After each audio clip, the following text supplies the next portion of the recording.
This is the talk show that takes a no-holds-barred approach to politics, where truth and integrity are the standard and the Constitution honored. From Renaissance Studios, this is Champion News Talk Radio.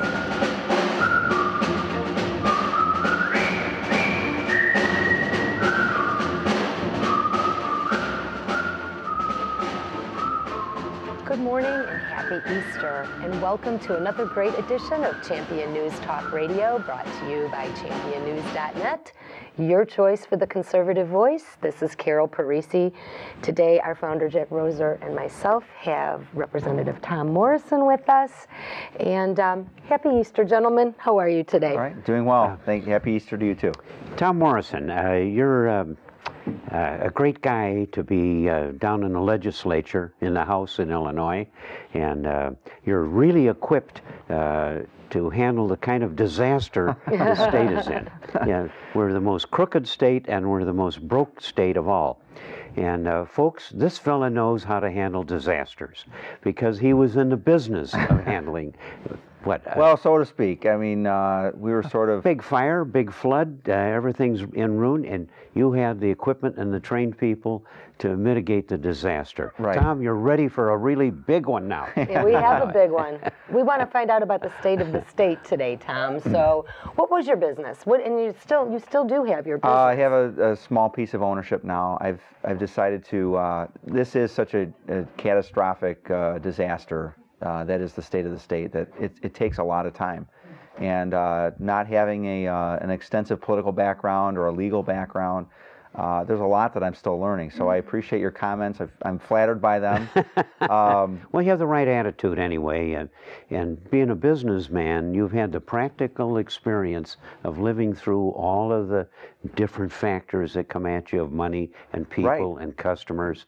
That's something that a college professor, with all his theories, like this twit that's running the country, supposedly, with arrogance, there's a certain humbleness that you have to have in you to be a businessman dealing with the public. It's customer service first and foremost. You won't survive in business if you're not customer friendly, number one.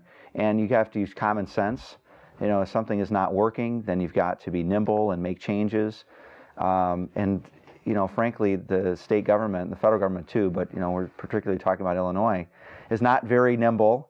No. Tends to stick with the status quo, even when it's clearly pulling us down, an anchor.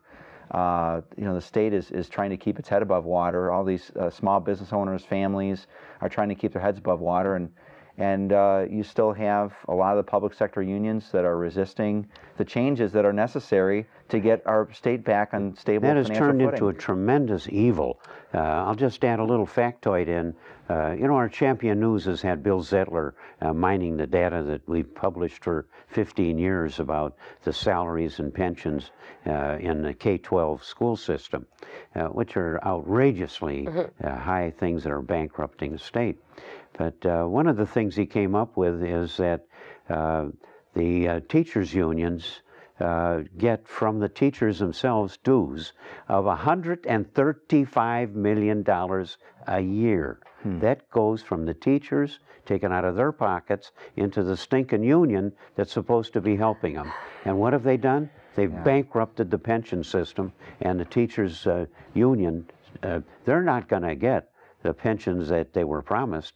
And the enemy of the teachers is their own stinking union that took their dues to corrupt the whole political process of the state of Illinois. Well, it's kind of interesting. This past week, on Wednesday night, actually, the Chicago Tribune hosted Governor Quinn and Mayor Rahm Emanuel in an open forum, almost a town hall meeting sort of forum. And it was fascinating to finally hear these two, you know, they're leaders of the Democrat Party in Illinois, let's be frank.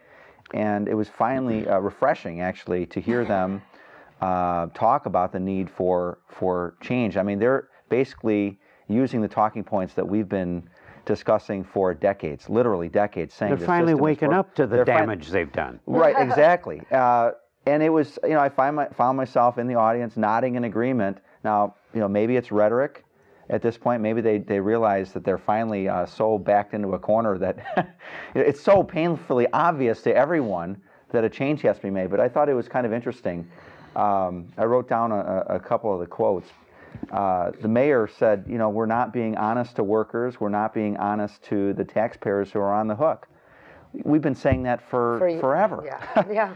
But where I disagreed was both Governor Quinn and the mayor said, look, the state employees, the university professors, the teachers have faithfully made their employee contributions, and so, you know, they have an expectation. They haven't done anything wrong. And that's where I disagreed with them, because they do bear some responsibility. To your point, who were the leaders, who were the elected officials that their own unions put into office that permitted these overly abundant enhancements, refusing to require greater employee contributions that would have provided greater stability to the pension plans? I mean, there's a whole lot of very bad decisions that were made over the years. But that's that the have leadership exacerbated to this. blame. You're rank and file teacher, Tom. I have not said anything about the rank and file. I'm talking about the union leadership. Okay, you're I'm specifically talking about the union leadership and the elected officials that they abundantly supported in elections. But there's another thing, though, about these elected officials. Now, take Rahm Emanuel is turned himself into a guy that's going to reform education. And how's he going to do it? He's going to lengthen the time that the children will spend in the schools. If I ever heard of a more stupid remark about education, that's got to be it. He's going to confine these kids even longer in these crummy schools. Think of it this way. Supposing you've got a lousy 12-egg omelet that kind of stinks and tastes bad.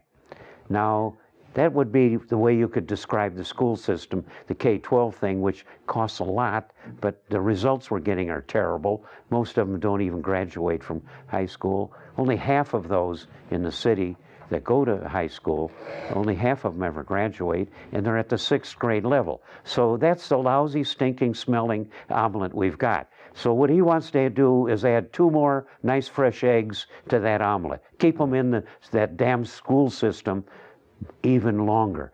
The harm he'll do right away, look what happens in the high school. Those kids might get out of high school during the day and have a paper route or work in a store or have a job of some kind. And they might learn something decent about life. But no, he's going to hold them in this stinking school that is so terrible, lousy education system.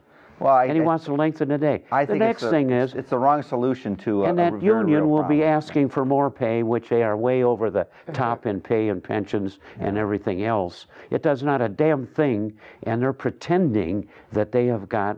This is what really burns me up. They come up with plans like this that are worthless, and they advertise that they're going to reform education. Pile of crap. I think that it's the wrong solution to a very real problem. I mean, there's no doubt that those schools are failing, but it's, you know, keeping them in longer, it won't help. I mean, what we need is more greater competition. We had a fantastic bill that failed just by a few votes in allowing some of these families to choose a different school. You know, so the worst failing schools in the city are now going to hold these students when they could have been given the option of going to another school. You know, the voucher plan is what I'm talking about. Well, will that be brought up again, Tom? School choice and vouchers? I don't know what its chance of success is this year. I mean, it's talked about every year. And of course, I'm still in my first term, but when I was just regular Joe citizen, I know it was talked about every single year. Well, you're a homeschooler. Currently, we are homeschooling our 2 children, yes. Well, here's one of the things that really stand out for me regarding the unions. First thing they do when they're in a crunch is they get rid of the teachers. They don't touch the administrators. They don't touch the superintendents because they are the arm of the union in the local market. Now, they do this for 2 reasons. One, because they want to take care of those that are taking care of the union. They don't get rid of the teachers. They get rid of the teachers' aides who make like no money and actually do a lot of the grunt work. The teachers' aides are the first level to go. They are getting rid of teachers. That's the first thing that's going right now. What they do is they rotate them around. Actually, in the whole state of Illinois, there's no more than 6 or 7 teachers a year that actually get fired. District 300 recently had to lay off some teachers and then try to rehire them back. Well, that's what they do. But not all of them went back. And the reason they do this, and it's PR, because now they got the whole community up in arms because, hey, we're losing teachers, we're losing programs. The unions specifically go after the school programs, hurt the kids so they can dip back into the taxpayer's pocket. It's all a trick about firing the teachers because they've got a rule. The unions put a rule in that if you're going to have a reduction in force, you got to give them a year's notice on it. So you can't just decide, we got these many students and we got too many teachers. You can't solve the problem unless you've planned it way ahead of time. So what they do is they fire a whole mass of teachers that they know damn well are not really going to be fired.